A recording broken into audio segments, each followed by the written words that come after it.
Welcome. Tonight's story takes us to 1859, into a world where human lives were reduced to property and cruel labels decided destiny, declared unfit to breed. A young enslaved boy was rejected by his own father and handed over to the strongest enslaved woman, not for mercy, but for survival in a brutal system. Before we begin, tell me in the comments where you're watching from. And if you value deeply researched, true historical stories that take countless hours of fact-finding, subscribe now so you don't miss what's coming next. In 1859, the phrase, unfit to breed, was not a medical judgment. It was a sentence handed down by a system built on profit and cruelty. Enslaved people were not seen as human beings with futures, emotions, or rights. They were classified like livestock, evaluated for strength, obedience, and reproductive potential. To be labeled unfit meant the system had decided your body did not meet its economic expectations. It stripped a person of identity and reduced life to a balance sheet calculation. This label was often based on physical appearance, perceived weakness, illness, or even temperament. A child who appeared too small, too quiet, too defiant, or simply different could be marked as a liability. Plantation owners believed that every enslaved body had to either produce labor or produce more enslaved bodies. If a boy was deemed incapable of fulfilling either role effectively, he became expendable. In the cold logic of slavery, the idea of breeding itself reveals the depth of dehumanization. Enslaved men and women were denied the concept of family, love, or consent. Reproduction was forced, controlled, and monitored to increase wealth. To declare someone unfit was not an act of mercy, it was an act of rejection. It meant the system saw no long-term value in that person, and once labeled, their fate could change overnight. For a child, this judgment was especially devastating. Imagine being born into bondage, only to be told, without words, that even in slavery, you were considered inadequate.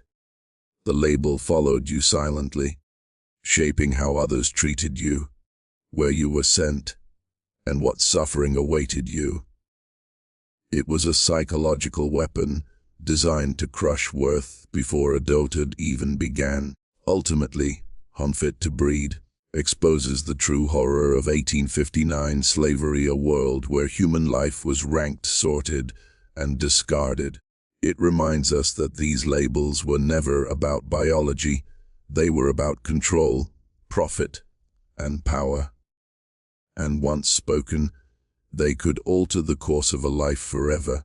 By 1859, slavery in America was no longer sustained only by the buying and selling of human beings. It was sustained by forced reproduction.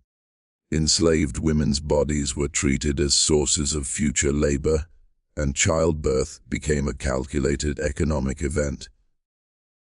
Children were not born into families, they were born into ownership.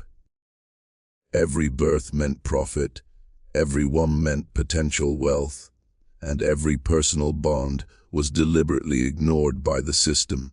Plantation owners often encouraged or directly arranged pairings between enslaved men and women, not based on love or consent, but on physical strength and productivity. Women were coerced into repeated pregnancies, sometimes punished for failing to conceive, and denied rest even while carrying children. Motherhood under slavery was not protected, it was exploited. The pain of childbirth was followed immediately by fear, because a child could be sold away at any moment. For enslaved men, reproduction was equally stripped of humanity. Fatherhood held no authority, no protection, and no permanence. A man could be forced to father children he would never raise, never name, and never see grow. In many cases, enslaved fathers were powerless to protect their own children from sale, abuse, or reassignment. The system ensured that emotional bonds were weaknesses, not rights. Children born from this forced reproduction entered a world where their value was assessed almost immediately. They were observed, judged, and categorized. Strong or weak, useful or disposable. A child's future was decided before they could walk or speak. If they did not meet expectations, they were labeled, transferred, or abandoned within the machinery of slavery. This system of forced reproduction reveals slavery's deepest cruelty. It weaponized life itself. Birth was not hope, it was inventory. Family was not sacred, it was inconvenient. And love was dangerous because it reminded enslaved people of the humanity the system was determined to erase. Under the system of slavery, the role of an enslaved father was one of the most tragic contradictions imaginable. He was expected to create life, yet denied the right to protect it. In 1859, enslaved men had no legal claim over their own children. A father could watch his child be taken, sold, or reassigned and have no power to intervene. Bondage stripped fatherhood of authority, turning it into a role defined by silence and helplessness. Enslaved fathers lived under constant pressure from plantation owners who often dictated relationships and reproduction. A man could be forced into unions that served economic goals rather than personal choice. Refusal could lead to punishment, separation, or worse. In this reality, fatherhood was not a bond. It was a function imposed by the system, designed to benefit the enslaver rather than the family. The emotional toll on enslaved fathers was immense. Many carried the burden of knowing their children would inherit the same chains they wore. Some were forced to make impossible decisions shaped by fear, survival, and coercion. In rare and heartbreaking cases, fathers were compelled to distance themselves from their children, believing separation might shield them from harsher attention or violence. When a child was declared unfit, the father's role became even more distorted. His judgment was irrelevant, his love was powerless. The system could force him to surrender his own child, not as a choice, but as an order. Such moments fractured identity, leaving fathers trapped between natural instinct and imposed obedience. Yet even within these constraints, enslaved fathers resisted in quiet ways, through whispered guidance, stolen moments of care, and unspoken protection. Their role may have been denied by law, but it was never erased in spirit. Their suffering stands as a reminder that slavery did not only break bodies, it shattered families at their core. In the brutal hierarchy of slavery, strength was often mistaken for worth, and nowhere was this more evident than in the role of the strongest enslaved woman. By 1859, physical endurance was not admired. It was exploited. A woman labeled strong was expected to carry not only the heaviest labor, but also the emotional and physical burdens others could not survive. Strength became a sentence, not a gift. When a child was handed over to such a woman, it was rarely an act of compassion. It was a calculated decision rooted in survival within a merciless system. The strongest woman was believed to be capable of enduring more punishment, more labor, and more responsibility without breaking. She became a shield of sorts, absorbing suffering so the child might last longer in a world designed to destroy the weak. Yet within this imposed role, many of these women became unexpected guardians. Having endured the worst of slavery themselves, they understood its dangers better than anyone. Their strength was not only physical, it was emotional, forged through loss, resilience, and adaptation. In stolen moments, they taught children how to stay quiet, when to move, and how to endure without drawing fatal attention. These women often formed substitute families where real ones had been shattered.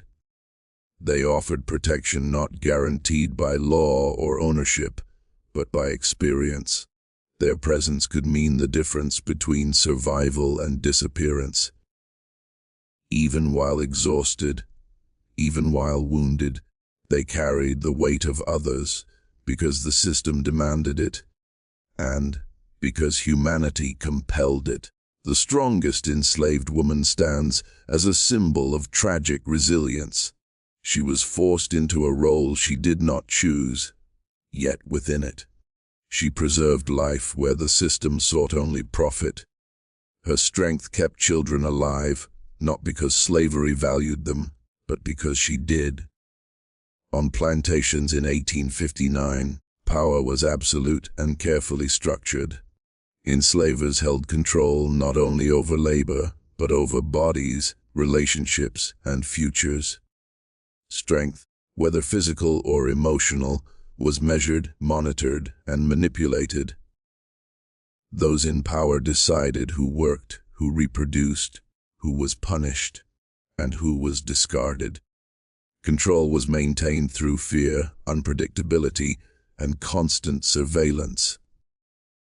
Physical strength became a currency within this system. The strong were driven harder, worked longer, and punished more severely because they were believed to endure it. Weakness was not met with mercy, it was met with removal or reassignment. Plantation control depended on extracting maximum output from every body, while ensuring no one ever felt secure enough to resist.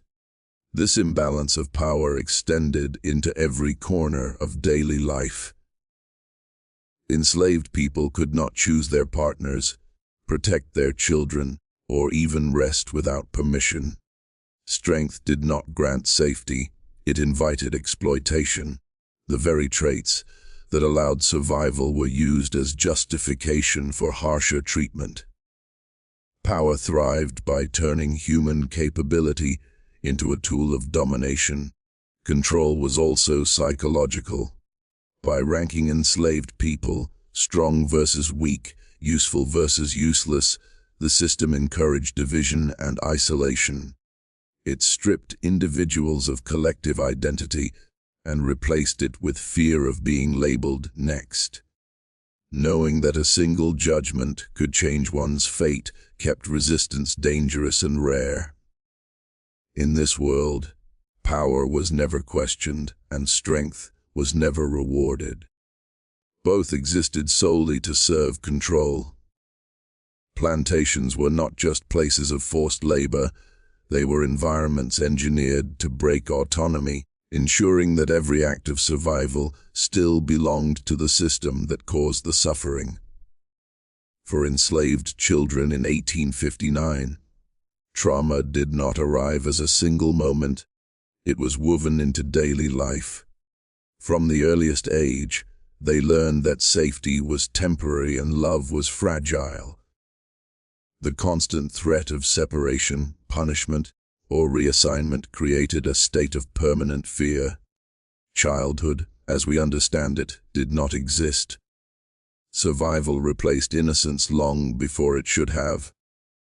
Being labeled, judged, or spoken about as property left deep psychological scars. When a child was declared unfit, the damage went far beyond physical consequences. It sent a clear message: you are less than others. That belief could follow a child for life, shaping how they saw themselves and how they expected the world to treat them. Worth was measured externally, never from within. Separation from parents or familiar caregivers intensified this trauma. Children were often handed to strangers, forced to adapt quickly or suffer the consequences. Attachments became dangerous because they could be severed without warning. Many children learned to suppress emotion, remain silent, and observe closely, skills born from fear, not choice. The absence of control over even the smallest decisions, when to sleep, where to stand, who to trust, created deep emotional instability. Enslaved children lived under constant stress, which modern psychology recognizes as profoundly damaging to mental development. Anxiety, numbness, and hyper-vigilance became survival mechanisms passed down through behavior rather than words. This psychological trauma did not end with childhood. It lingered into adulthood, shaping identity, relationships, and self-worth. The cruelty of slavery was not only in chains and labor, but in the invisible wounds it carved into young minds, wounds that history rarely recorded, but that were carried for generations. Slavery in 1859 was not a uniform experience. It was shaped deeply by gender, and brutality took different forms depending on whether one was male or female. Enslaved men were targeted for their physical labor and perceived strength, while enslaved women were exploited not only for work, but for their bodies and reproductive capacity. Violence was calculated differently, but suffering was constant on both sides. Enslaved women faced a unique and relentless cruelty. Their bodies were treated as dual-purpose property, expected to labor in fields and produce children for profit. Sexual violence, forced pregnancies, and the denial of bodily autonomy were routine, not exceptional. Strength in women did not offer protection. It marked them for heavier labor, repeated childbirth, and greater abuse. Enslaved men, meanwhile, were subjected to brutality designed to break authority and identity. They were punished publicly to enforce submission and stripped of the ability to protect their families. Masculinity itself was weaponized against them, used to justify harsher labor and violence while denying them the social roles of husband and father. Powerlessness was enforced through humiliation as much as pain. Children were not spared from this gendered violence. Boys were groomed for labor and discipline, while girls were exposed early to exploitation and fear. From a young age, enslaved children learned that their bodies would be judged and used differently based on gender, shaping their trauma in lasting ways. This gendered brutality reveals how slavery attacked humanity from every angle.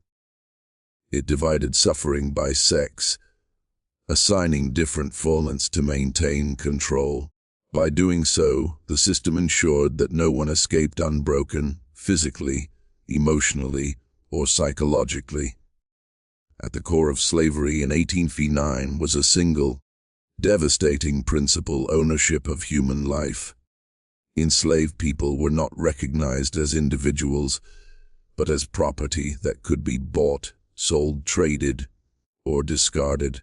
Legal documents listed names beside prices, ages beside values, reducing entire lives to entries on paper. Ownership erased personhood and replaced it with control. This dehumanization shaped every interaction. Enslaved people were spoken about, not spoken to. Decisions about their bodies, families, and futures were made without consent or explanation. Being owned meant existing under constant reminder that one's thoughts, pain, and desires held no weight. Even basic human emotions, grief, love, fear, were treated as inconveniences or acts of defiance. Children suffered this dehumanization most sharply. From birth, they inherited the status of property, not protection. Their value was calculated early, their usefulness debated openly. To grow up hearing oneself discussed as an asset or liability carved deep wounds into identity. Childhood became an evaluation period, not a time of care. Ownership also justified cruelty. Violence was framed as discipline, separation as management, and exploitation as business. By redefining abuse as authority, the system shielded itself from moral accountability. Enslavers did not see themselves as cruel, they saw themselves as caretakers of property. Dehumanization through ownership was slavery's greatest weapon. It allowed unimaginable suffering to exist in plain sight, normalized by law and tradition. By denying humanity, the system made brutality routine and resistance punishable. In a world where open defiance could mean death, resistance among enslaved people in 1859 often took silent, hidden forms. Survival itself became an act of rebellion. Every day endured, every breath taken in a system designed to erase existence was a quiet refusal to disappear. Resistance did not always shout, it endured. Enslaved people learned to resist through subtle actions, slowing their pace just enough to conserve strength, pretending ignorance to avoid harsher punishment, or protecting one another through coded warnings and glances. These acts may have seemed small, but within a tightly controlled environment, they carried enormous risk. Silence became a shield, and endurance became strategy. For children, silent resistance often meant learning when to speak and when to stay invisible. They observed carefully, adapted quickly, and stored lessons meant to keep them alive. Remembering names, family histories, and personal identity, even when forbidden, was a powerful act of defiance against a system that sought to erase memory and selfhood. Women and elders played a crucial role in this hidden resistance.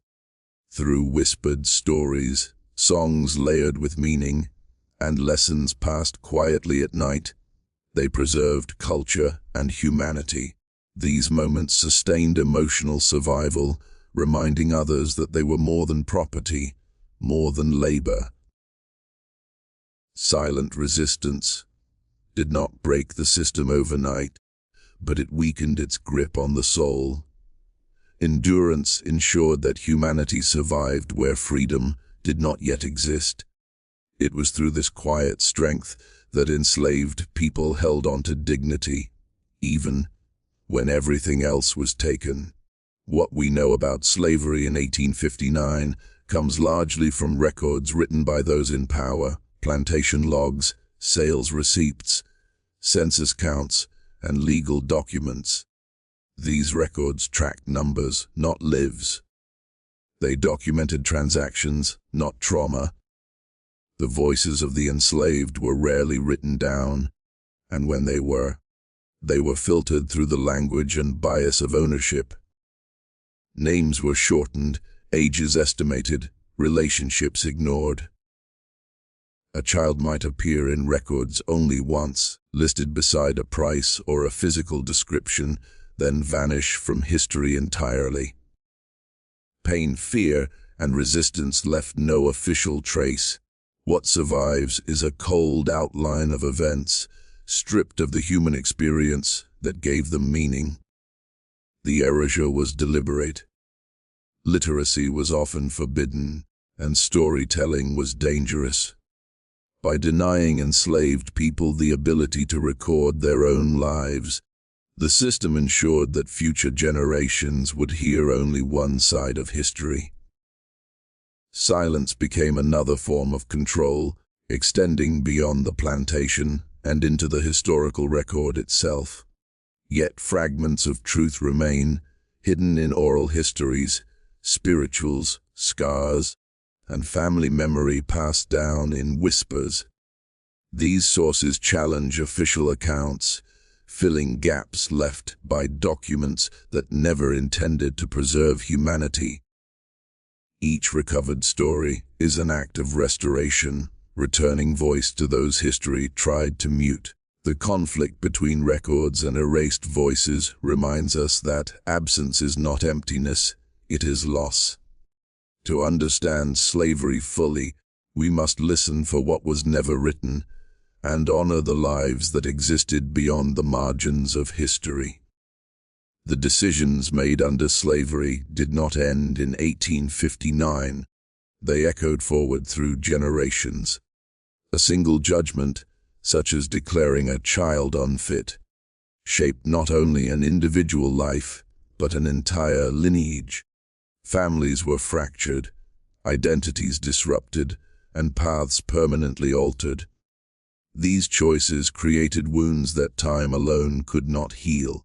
The trauma inflicted by such decisions was often carried silently. Survivors passed down fear, resilience, and survival instincts through behavior rather than words. Even after slavery formally ended, the psychological impact remained, seen in mistrust of systems, fractured family structures, and the long struggle to reclaim dignity and self-worth. Social and economic inequalities that followed emancipation were deeply rooted in these earlier acts of control. Denied education, stability, and family continuity, formerly enslaved people faced barriers designed to extend the consequences of slavery without chains. The legacy of being labeled, owned, and discarded shaped opportunities long after freedom was declared. Yet alongside this pain exists resilience. Descendants of the enslaved preserved memory, culture, and strength despite deliberate erasure. Survival itself became inheritance. Each generation carried forward the will to live, to remember, and to resist invisibility. The lasting legacy of such decisions reminds us that history is not distant, it lives in the present. Understanding these moments is not about reopening wounds, but about recognizing their impact, honoring those who endured them, and ensuring such dehumanization is never repeated.